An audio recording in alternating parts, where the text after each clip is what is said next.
Eu tenho recebido aí muitas perguntas, né, sobre o momento atual, se a inflação ela vai subir mais, se vai cair, o risco de baixar os juros na canetada, como propuseram aí recentemente, todos preocupados com o patrimônio que está caindo aí na renda variável, né, tanto nos fundos imobiliários quanto nas ações também. Gente vendendo, né, e saindo no prejuízo, e também, graças a Deus, uma galera aí que está procurando informações antes de tomar uma decisão. Tudo isso que estamos vivendo na economia e na bolsa, né, nos investimentos, já aconteceu no Brasil diversas vezes, né? Eu vou explicar a situação e vou dar também os insights muito importantes. Então fica até o final e se liga nos detalhes.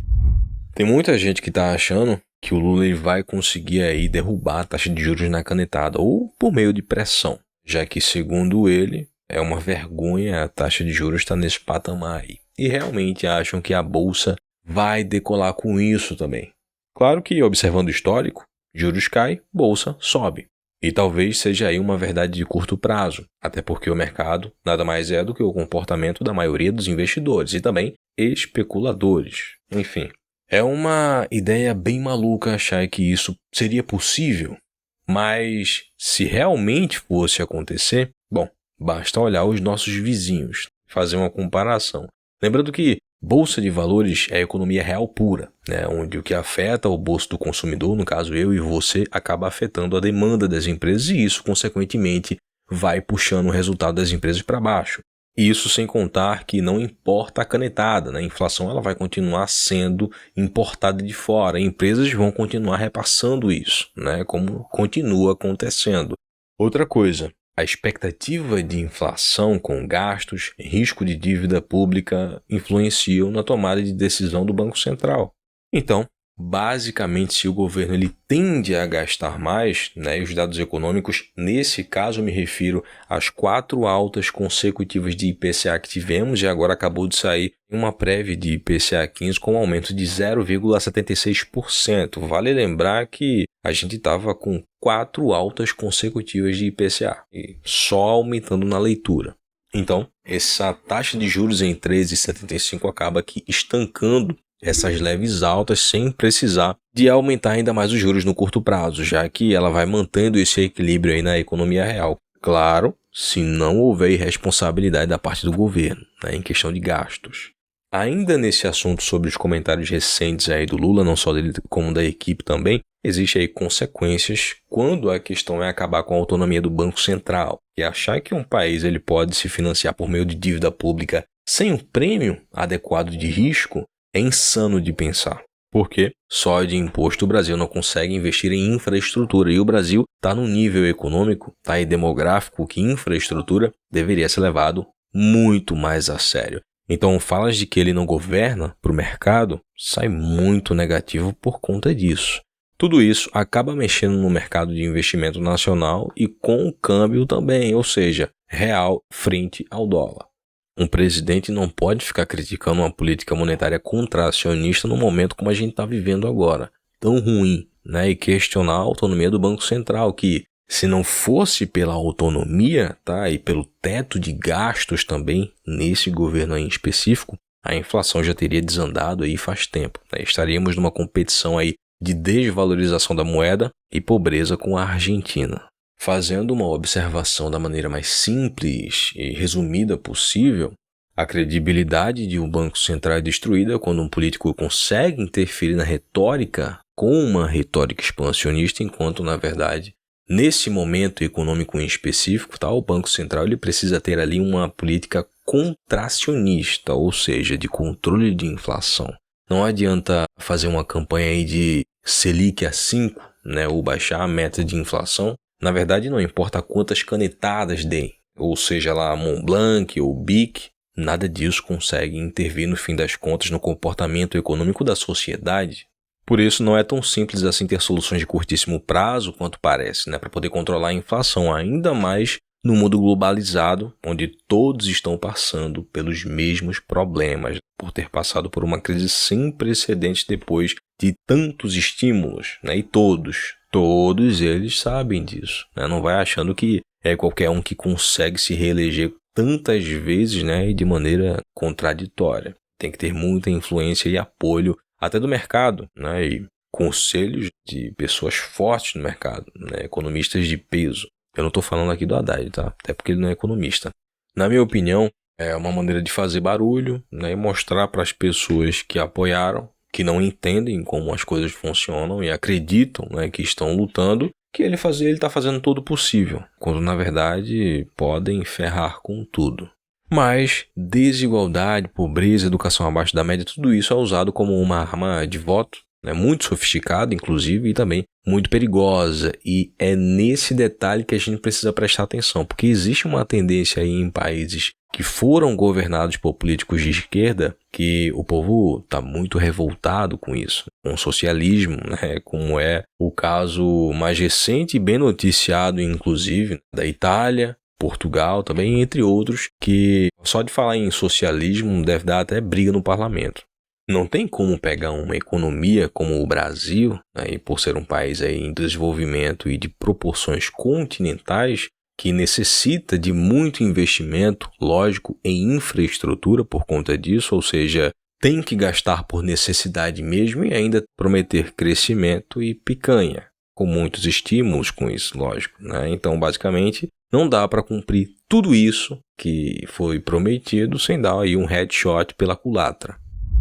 Esse aqui não é um vídeo de crítica para o governo, mas por eu estar falando aqui sempre no canal de investimentos, um pouco de economia, educação financeira, o canal tem uma veia liberal. E tudo isso tem afetado os nossos investimentos já faz um tempo já. E o mercado vem acumulando queda abaixo de queda, além do nosso dinheiro estar aí perdendo valor, perdendo poder de compra.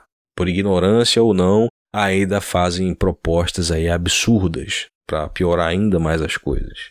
E aí a gente já começa puxando o assunto para os nossos amados fundos imobiliários, porque está aí tendo uma onda de pessimismo, né, no mercado. E tem muitos acumuladores e acumuladoras aqui da comunidade me perguntando sobre as quedas dos FIIs, né? Ontem eu respondi em um comentário do Daniel Reis, aqui da comunidade, sobre a queda aí do DEVA 11, porque ele já estava pensando em vender na queda, ou seja, sair no prejuízo. E eu fiz um vídeo, né, falando sobre o fundo e não tinha nada de negativo nele, né, no último relatório. Pelo contrário, apesar de ser um fundo high yield, mas com um período aí prolongado da inflação crescente, juros altos, né, tem aí um pessimismo muito grande no mercado de crédito. Recentemente teve aí um calote da Marisa no Kinea Renda Imobiliária, o KNRI 11, que eu vou falar inclusive talvez até no próximo vídeo, tá? Deixa aí a sua sugestão, inclusive. Tem aí uma onda de recuperação judicial nas empresas nacionais que nunca teve antes, né? E o varejo se arrastando aí nesse ciclo ruim.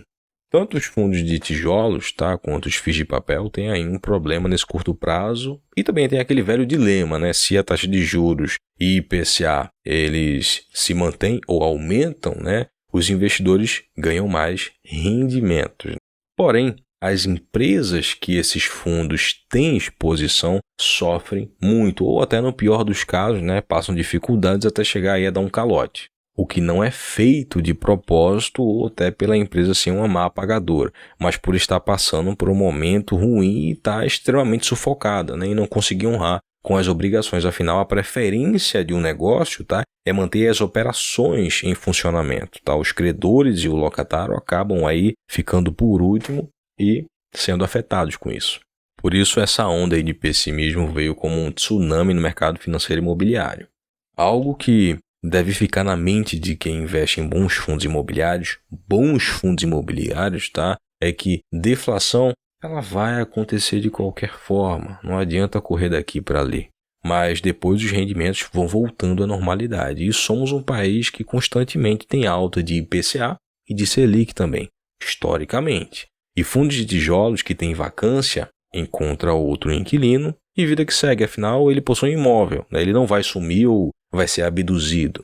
O que importa mesmo é acompanhar e focar na boa gestão dos fundos também.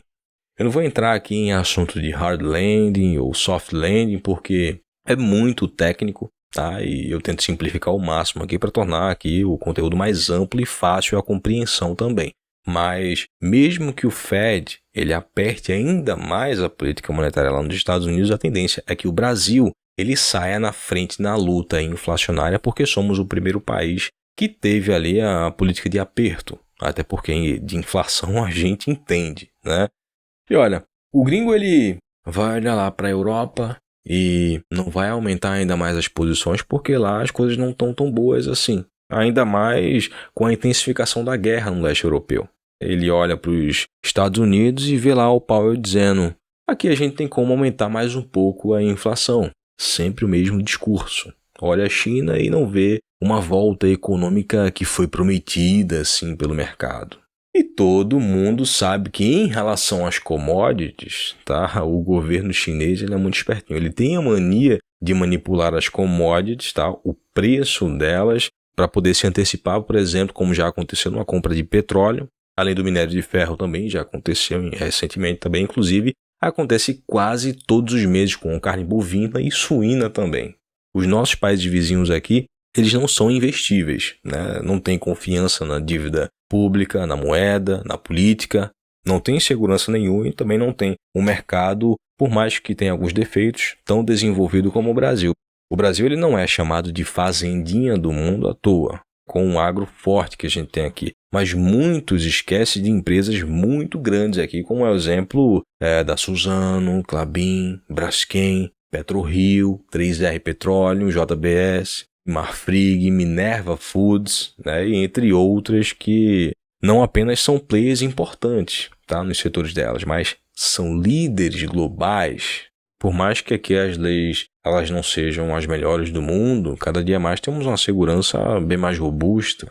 Tem aí uma bancada cada vez mais crescente de políticos mais liberais, o que dá até para poder articular melhor, falando do lado bom da força, tá? E o que o presidente quer fazer, no fim das contas, descobre que não dá, né? As empresas líderes de mercado, elas não têm também aí um risco com a política interna, porque não dependem só das vendas daqui, não tem uma concentração só no mercado nacional, são exportadoras, afinal, e são as mais rentáveis, por mais que o custo seja também mais crescente. Onde é que você acha que o gringo vai decidir investir? De novo, tá? Porque antes dessa crise aí, o Brasil estava tendo uma injeção de capital imensa de fora. E quando a gente vê aí um cenário de juros baixos, o que todo mundo está esperando, eu estou torcendo para isso, tá? No médio prazo. Se acontecer no curto prazo vai ser muito bom também. O primeiro comportamento é, eu vou voltar para a bolsa, para quem caiu fora, né? E aí é que começa a alta contínua aí, né? Depois o gringo vai saindo as posições aos poucos, mas acaba não afetando tanto as cotações, até porque está tendo entrada de capital também interno, né? E vai fazendo ali um volume grande na bolsa também. O que é que você acha disso? Dá a sua opinião, tá? E senta o dedo aí no like, se inscreva, ativa o sininho de notificações, porque os acumuladores aqui têm a preferência na mudança de dinâmica do canal e principalmente nas sugestões de vídeo, tá? Além de serem os primeiros avisados dos nossos conteúdos aqui do Acumuladores de Patrimônio. Antes que eu me esqueça, tá? Na descrição e no primeiro comentário eu estou deixando a planilha de investimentos que eu uso para o controle dos meus investimentos, com divisão de classe de ativos, preço médio, ganho de capital, dividendos, porcentagem de cada classe de ativo, tudo certinho, ganhos e prejuízos, tudo fica bem detalhado de maneira profissional e interativa também, né? E assim como me ajuda, eu acredito que vai te ajudar também. E falando nisso, tá? A declaração de imposto de renda, ela fica muito mais fácil de fazer por conta da organização. E para quem paga a DARF, é uma mão na roda, mesmo que tenha contador. Valeu, um grande abraço e até a próxima.